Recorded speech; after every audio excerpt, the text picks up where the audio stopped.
Hey, it's Patrick from JMP Cycles, and let's talk Stage 3 performance.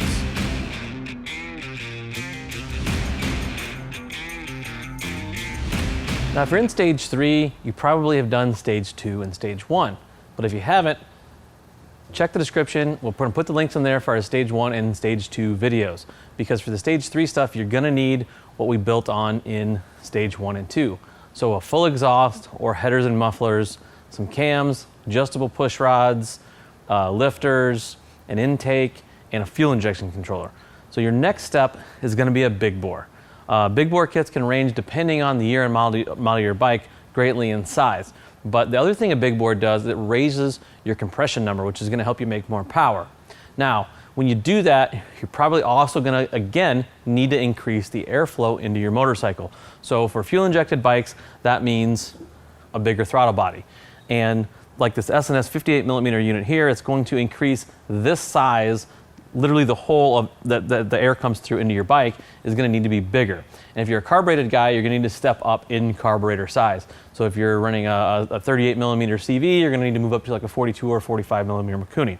Also for fuel injected guys, if you're stepping up this throttle body size, it's a good idea to upgrade your injectors.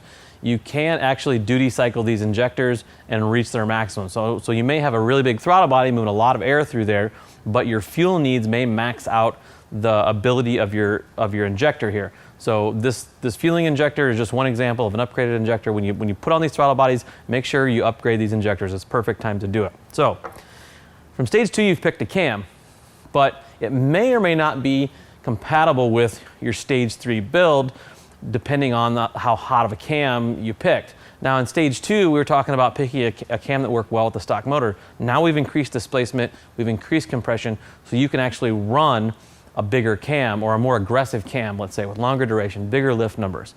So if you went with a milder Stage 2 cam, you may be going to picking a new cam for Stage 3.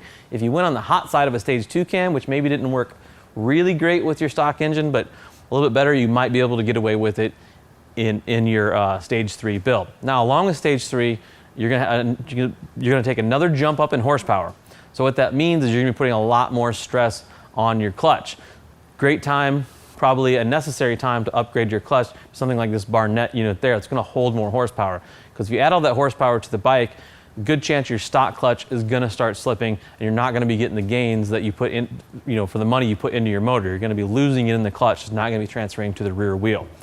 Also, something I've been harping on in our Stage 1 and 2 videos is fuel injection control. Once you reach this level of performance, you need a fuel injection controller that's capable of making the adjustments to add fuel to highly modified engine. So you're gonna want something that either is gonna have the ability to have a map written to it, or something that's expandable to run wideband O2 sensors, something that can run closed loop and help tune itself. Or you're gonna want something that has mapping behind it, meaning a company like Vance & Hines that is making maps that are compatible with your setup. You're gonna need that ability in your fuel injection controller to support this build. If you don't, you're definitely not gonna get the gains out of all these modifications, and you're gonna hurt your motor. So if you like what you've seen here, please subscribe to us. If you have any comments, comment in the comment section. We'll get right back to you. You can chat with us online at jpcycles.com or call us on our 800 number. Now, go work on that motorcycle.